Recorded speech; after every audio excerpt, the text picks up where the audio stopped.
बिस्मिल्लाहिर्रहमानिर्रहीम अस्सलाम वालेकुम। This is me Aamir Nazir. Welcome to my YouTube channel.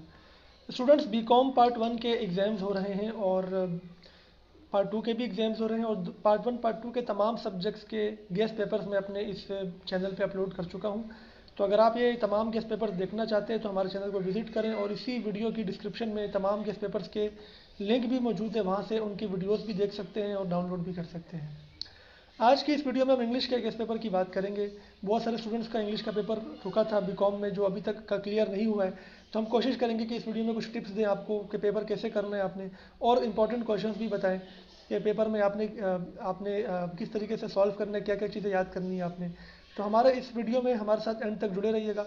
और अगर आप नए हैं और आपने अभी तक हमारे इस चैनल को सब्सक्राइब नहीं किया है, सब्सक्राइब कर लें और बेल आइकन को भी प्रेस कर दें ताकि आपको हमारे आने वाली तमाम वीडियोज़ के नोटिफिकेशन मिल सकें।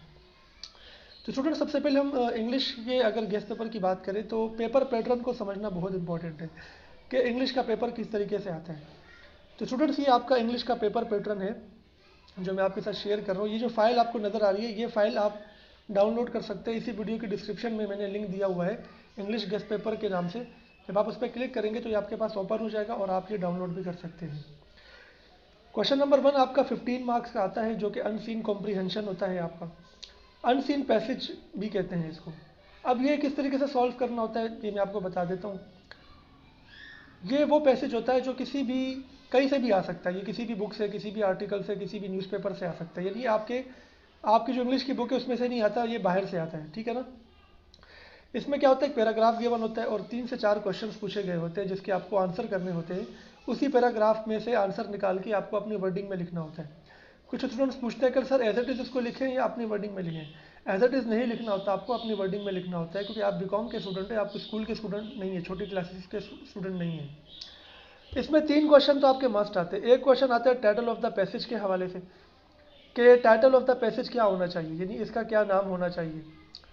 और एक आता है similar question, similar words meaning का, यानी सिमिलर वर्ड्स गिवन होते हैं, उनके सिमिलर मीनिंग आपको निकालनी होती है पैराग्राफ में से, ठीक है ना। और उसके अलावा जो 2 क्वेश्चन होते हैं वो आपके इसी से मुताल्लिक होते हैं, यानी जो पैराग्राफ गिवन होता है उसी में जो आपको बताया गया होता है उसी से मुताल्लिक होते हैं। आपको अपनी वर्डिंग में आंसर लिखने होते हैं। तो स्टूडेंट्स अब इसकी प्रैक्टिस कैसे करें। इसकी प्रैक्टिस आपने पास पेपर से करनी है, क्योंकि पास पेपर के भी रिपीट होते हैं और पास पेपर से आइडिया भी हो जाएगा पेपर किस तरीके से आएगा। तो इसके लिए मेरे पास अपने नोट्स हैं इंग्लिश के, ठीक है, ये आपको नज़र आ रहे होंगे स्क्रीन पे। इसमें तमाम क्वेश्चन सॉल्व हुए हैं, ठीक है ना, पास्ट के, ठीक है ना, पहले के। तो मैं आपको दिखा देता हूँ। 2017 से पहले वाले सारे सॉल्व हुए हैं। तो आपने वो जो है ना, इसमें से प्रैक्टिस अगर करना चाह रहे हैं तो आप कर सकते हैं। मैं आपको दिखाता हूँ कि ये किस तरीके से आए हुए हैं। ये देखें, ये 2015 का पैसेज है और ये इसके क्वेश्चन आंसर है, ठीक है ना। ये सिमिलर वर्ड्स मीनिंग है, फिर उसके बाद 2 क्वेश्चन पूछे हुए और टाइटल ऑफ द पैसेज पूछा हुआ है। ये 15 मार्क्स के होते हैं, यानी आपके समझे कि 5 मार्क्स के ये होते हैं, सिमिलर वर्ड्स मीनिंग होते हैं। 1 मार्क का आपका टाइटल ऑफ द पैसेज होता है, ठीक है ना। और तकरीबन समझ लें कि 4 मार्क्स के या 4.5 मार्क्स का आपका ये क्वेश्चन होता है जो आपने एक्सप्लेन करना होता है। तो इसकी प्रैक्टिस आपने ऐसे करनी है कि जितने भी आपको ये पास पेपर के सॉल्यूशन इसमें मौजूद हैं, ये आप जितने भी आप इसके मतलब समझ सकें, कर सकें, तो आपने करने हैं। कोशिश करें कि आप अपनी वर्डिंग यूज़ करें। हमेशा पैसेज को कम से कम 2 मरतबा पढ़ें और फिर उसके बाद आपके माइंड में एक स्टोरी आ जाएगी कि ये बेसिकली किस हवाले से बात हो रही है। उस हिसाब से आपने क्वेश्चन के आंसर देने होते हैं। सॉरी। उसके बाद क्वेश्चन नंबर 2 जो होता है वो समरी ऑफ द पैसेज होता है।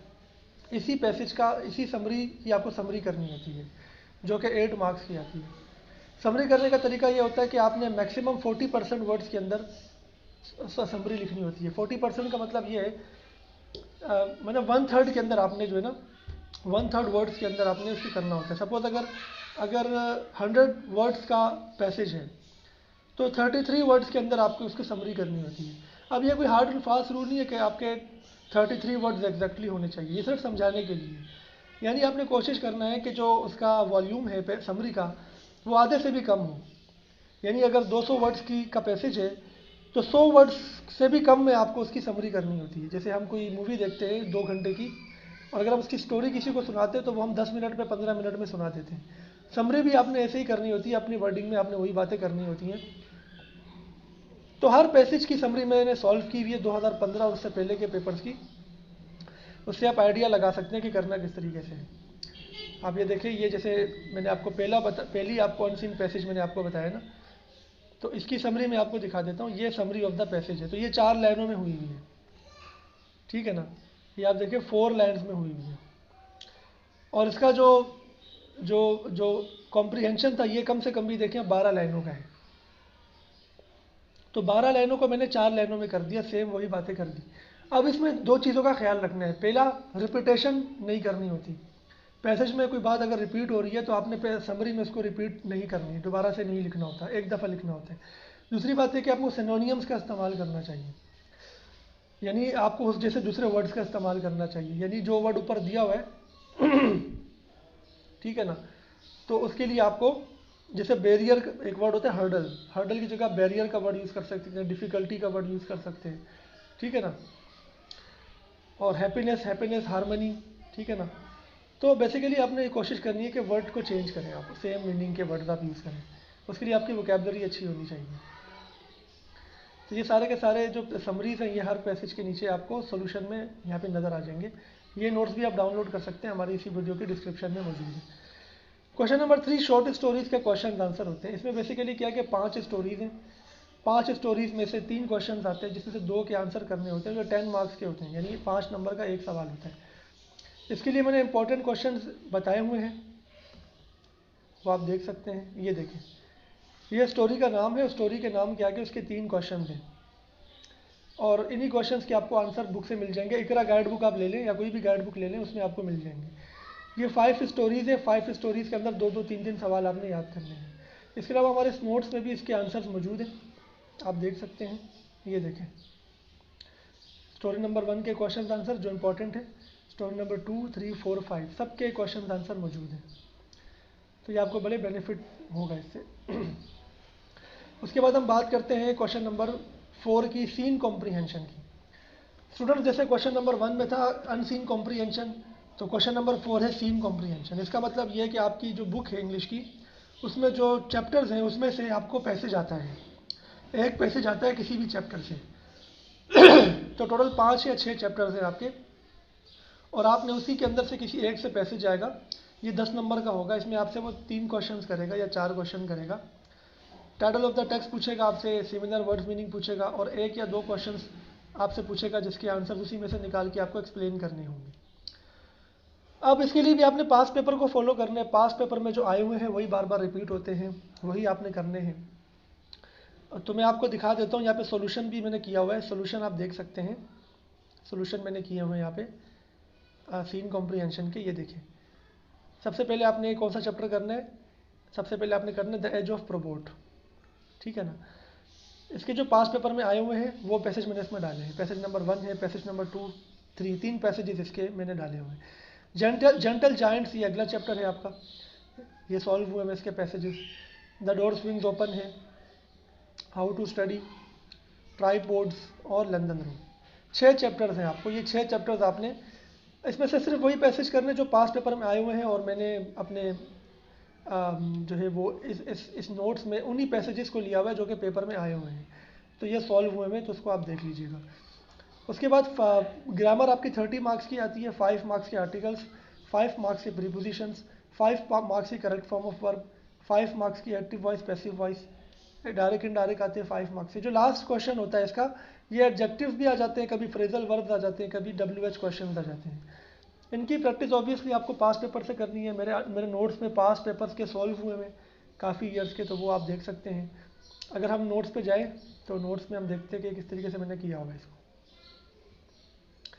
देखिए, सबसे पहले आर्टिकल्स देखें, मैंने इसमें आर्टिकल्स की डेफिनेशन बताई हुई कि आर्टिकल्स क्या होते हैं, कितनी तरह के होते हैं, और फिर मैंने हर ईयर के सोल्यूशन डाले हुए हैं। 2017 से लेकर 2010 तक जो भी क्वेश्चन इसका आया हुआ है, एक क्वेश्चन आता है 5 मार्क्स का, मैंने सॉल्व किए हुए यहाँ पे, इसके सोल्यूशन डाले हैं कि फर्स्ट डैश में आएगा, सेकंड डैश में दा आएगा, थर्ड डैश में भी दा आएगा, फोर्थ में भी दा आएगा, और फिफ्थ में एन आएगा, ठीक है ना। तो आर्टिकल्स आपने खुद सॉल्व करके यहाँ से मैच करने हैं। फिर इस तरीके से अगर हम प्रीपोजिशंस की बात करें, वो भी मैंने यहाँ पे आपको डेफिनेशंस बताई हुई है और मुख्तलिफ प्रीपोजिशन की एग्जांपल दी हुई, और सोल्यूशन भी मैंने प्रोवाइड किए हैं। अब अगर कोई क्वेश्चन कोई ये कहता है सर हम प्रीपोजिशन हम कैसे सीखें, तो देखिए ये एक वीडियो में तो नहीं हो सकता। इसके लिए आपको यूट्यूब पे लेक्चर सर्च करने चाहिए इंग्लिश टीचर्स के। प्रीपोजिशंस की डिटेल में बहुत सारे लेक्चर्स आपको मिल जाएंगे। ये तो जस्ट मैं आपको गेस्ट पेपर बता रहा हूँ, इंपॉर्टेंट बता रहा हूँ और सोल्यूशन बता रहा हूँ कुछ ईयर्स के, जैसे 2017 से 2010 के सोल्यूशन आपको नज़र आ रहे हैं। इसी तरीके से आप देखिए करेक्ट फॉर्म ऑफ वर्ब की डेफिनेशन दी हुई है, एग्जाम्पल बताई हुई है और सोल्यूशन भी बताए हुए हैं मैंने। ठीक है, एडवर्ब्स, फ्रेजल वर्ब्स, एडजेक्टिव्स, इनकी डेफिनेशंस हैं, इनके सॉल्यूशंस हैं, डिफरेंट ईयर्स में आते हैं। कभी एडवर्ब्स आते हैं, कभी WH क्वेश्चंस आते हैं। इनके क्वेश्चंस आपको यहाँ पे आपको इनके सॉल्यूशंस नज़र आ रहे हैं। एक्टिव वॉइस, पैसिव वॉइस की डेफिनेशंस हैं, इनकी करने का तरीका क्या होता है सब लिखा हुआ है। ठीक है ना, और उसके बाद इनके एग्जाम्पल्स हैं, बहुत डिटेल में, ये वाला पोर्शन बहुत डिटेल में है।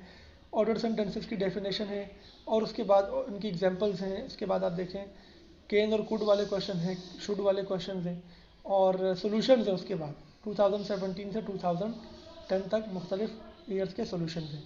डायरेक्ट इनडायरेक्ट की डेफिनेशंस, एग्जांपल्स और उसके बाद इनके रूल्स कौन कौन से होते हैं वो सारा यहाँ पे आपको नज़र आ रहा है और उनकी एग्जांपल्स भी हैं। एग्जांपल्स के बाद आप देखें इनकी यहाँ पर आपको सॉल्यूशन भी मिल जाएगा 2017 से लेकर 2010 तक।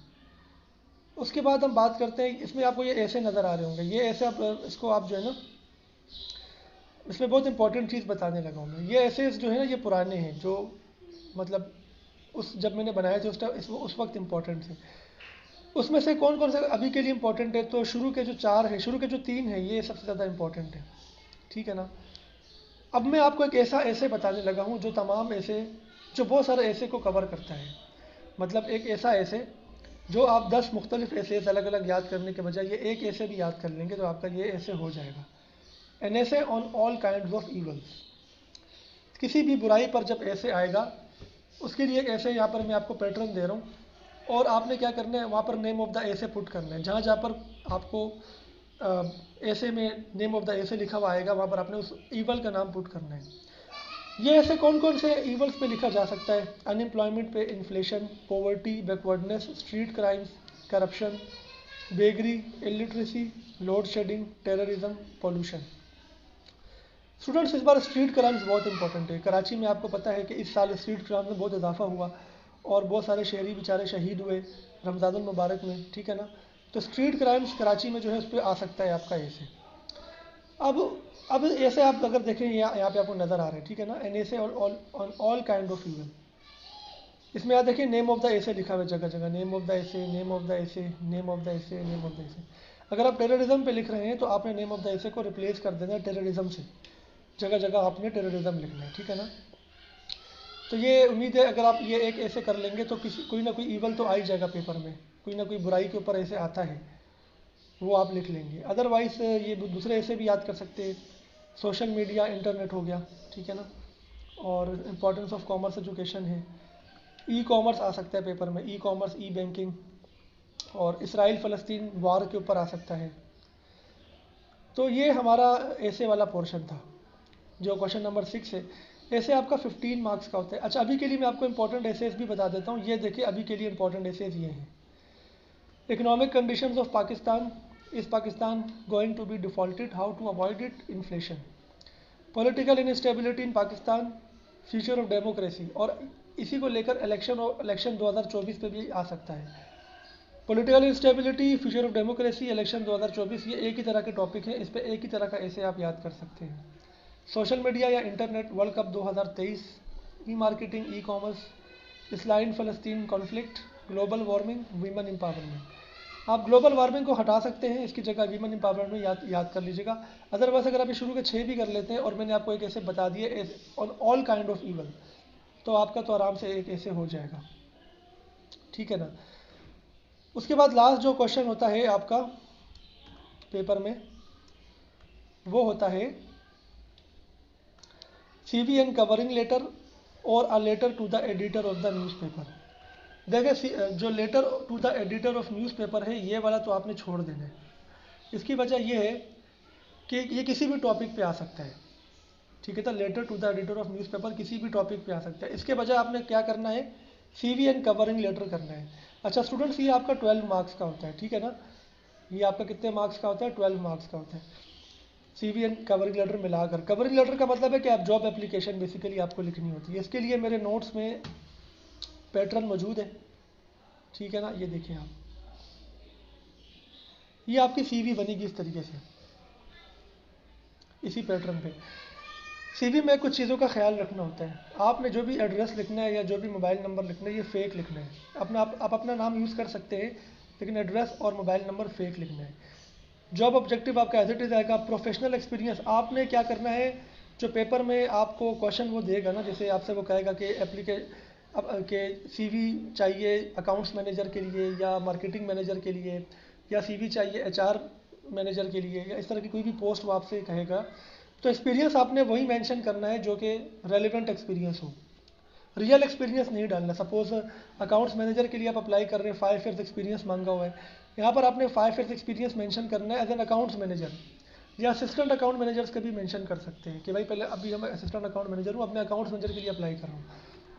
तो एक्सपीरियंस हमेशा आपने रेलिवेंट शो करना है कि कितने साल का है, किस पोस्ट पर है और किस कंपनी में है, और किस ईयर से लेकर किस ईयर तक है। अगर अभी तक है तो प्रेजेंट कर लेंगे, ईयर 2019 टू प्रेजेंट, और अगर छोड़ चुके हैं तो वो ईयर मेंशन कर देंगे। एकेडमिक क्वालिफिकेशन हमेशा क्या करते हैं, सबसे लास्ट डिग्री सबसे पहले बताते हैं, जैसे मास्टर है, फिर बैचलर यानी BCom हो गया, ADC हो गया, फिर इंटर, फिर मैट्रिक। इसमें डेट्स का बड़ा ख्याल रखना होता है। मास्टर्स आपने किस ईयर में किया था, जो आपका प्रोफेशनल एक्सपीरियंस आपने ऊपर शो किया था ना, उससे पहले का मास्टर हुआ वो। सपोज अगर 2019 से आपका एक्सपीरियंस है, ठीक है ना, 2019 से आप जॉब कर रहे हैं, तो आपका जो मास्टर्स है वो 19 या 19 से पहले हुआ वो, क्योंकि जो एक्सपीरियंस होता है वो लास्ट डिग्री के बाद का काउंट होता है। रिक्वायर्ड डिग्री अगर मास्टर्स है तो मास्टर्स के बाद ही आपका एक्सपीरियंस काउंट होगा। तो मास्टर्स आपने उस ईयर का या उससे पहले के ईयर का शो करना है जो आपका जॉब एक्सपीरियंस जहाँ से स्टार्ट हो रहा है। इस तरीके से ADC या BCom या BBA शो करना है, या इंटर शो करना है, या मैट्रिक, तो इसमें भी आपको गैप रखना है। कैसे गैप रखना है, मास्टर से पहले BCom अगर आपने किया तो जाहिर सी बात है BCom के बाद मास्टर्स 3.5 ईयर्स का होता है।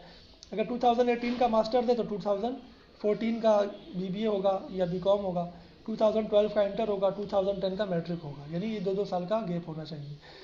ये प्रोफेशनल एक्सपीरियंस स्किल्स अगर आपने देनी है तो अच्छी बात है, दे दो, नहीं देनी है तो कोई मसला नहीं है। इसमें आप बताते हैं कि मैंने कंप्यूटर कोर्स किया, इंग्लिश लैंग्वेज कोर्स किया है, किस ईयर से किया है, किस ईयर में किया है, कहाँ से किया है, ये सब चीज़ें। Personal profile, father name, date of birth, CNIC number, nationality single या मैरिटल स्टेटस जो भी है आपका। इसमें आपको क्या करना होता है, ये भी फेक डालनी होती है, NIC नंबर भी फेक डालना होता है। डेट ऑफ बर्थ में बड़ा ख्याल रखिएगा, डेट ऑफ बर्थ आपने अपनी एक्चुअल नहीं डालनी, बल्कि आपने मैट्रिक के हिसाब से डाल ली। अगर आपने मैट्रिक 2010 में शो किया हुआ है तो आपकी डेट ऑफ बर्थ 15-16 साल पहले की होनी चाहिए, क्योंकि मैट्रिक से का जो बच्चा होता है वो 15-16 साल का होता है ना। तो 2010 की अगर आपकी मैट्रिक आ रही है तो 2002 या 1 की आपने डेट ऑफ बर्थ नहीं डालनी, आपने 95-96 की डालनी है, ताकि वो मैच करे ना मैट्रिक के साथ, आपकी मैच करे एज, ठीक है ना। हॉबीज़ है, ये कोई भी डाल सकते हैं आप। रेफरेंस हमेशा नील ही रहता है, ठीक है ना, will be furnish upon request. तो ये आपकी CV हो गई। कवरिंग लेटर में क्या होता है कि आप जॉब एप्लीकेशन डालते हैं, डेट आपने करंट डालनी होती है, किसको लिख रहे हैं जी, HR मैनेजर को लिख रहे हैं, किस कंपनी को लिख रहे हैं, PO बॉक्स नंबर क्या है, डॉन न्यूज़पेपर में आया था ये ऐड या जहाँ पर भी आया था, ठीक है ना, ये आपने लिखना होता है। Job application for the post of, जो आपको क्वेश्चन में गिवन हो, अकाउंट्स मैनेजर है तो अकाउंट्स मैनेजर, मार्केटिंग मैनेजर तो marketing manager. With reference to your advertise job in the daily dash newspaper, जो भी न्यूज़पेपर का नाम होगा वो डाल दो, जैसे डॉन न्यूज़पेपर। डेटेड डैश, ये भी करंट डेट डाल दें आप। I want to offer you my services as dash, dash में क्या आएगा, डेजिग्नेशन आएगी, जैसे अकाउंट्स मैनेजर के लिए अप्लाई कर रहे हैं या किसके लिए अप्लाई कर रहे हैं, बाकी एज इट इज रहेगा। उसके बाद आएगा I sent you my resume along with covering letter which will show you that I have possess sound some experience skills and knowledge related to dash. Dash में department का नाम आएगा, यानी accounts department, marketing department, HR department, किस department में आपका experience है वो मेंशन होगा, बाकी आपका एज इट इज रहेगा। तो ये आपकी 12 मार्क्स की हो जाएगी टोटल। तो उम्मीद है कि आपको ये वीडियो पसंद आई होगी। ये हमारा पूरा इंग्लिश का पेपर था, मैंने आपको सारा का सारा डिस्कस कर लिया है। ये नोट्स आप डाउनलोड करना चाहते हैं और ये गेस्ट पेपर डाउनलोड करना चाहते हैं तो इसी वीडियो की डिस्क्रिप्शन से दोनों डाउनलोड कर सकते हैं और हमारे चैनल पे तमाम गेस्ट पेपर्स को देख सकते हैं, डाउनलोड कर सकते हैं। नेक्स्ट वीडियो में आपसे मुलाकात होगी। Best of luck for your paper. अपना ख्याल रखिएगा। अल्लाह हाफिज़।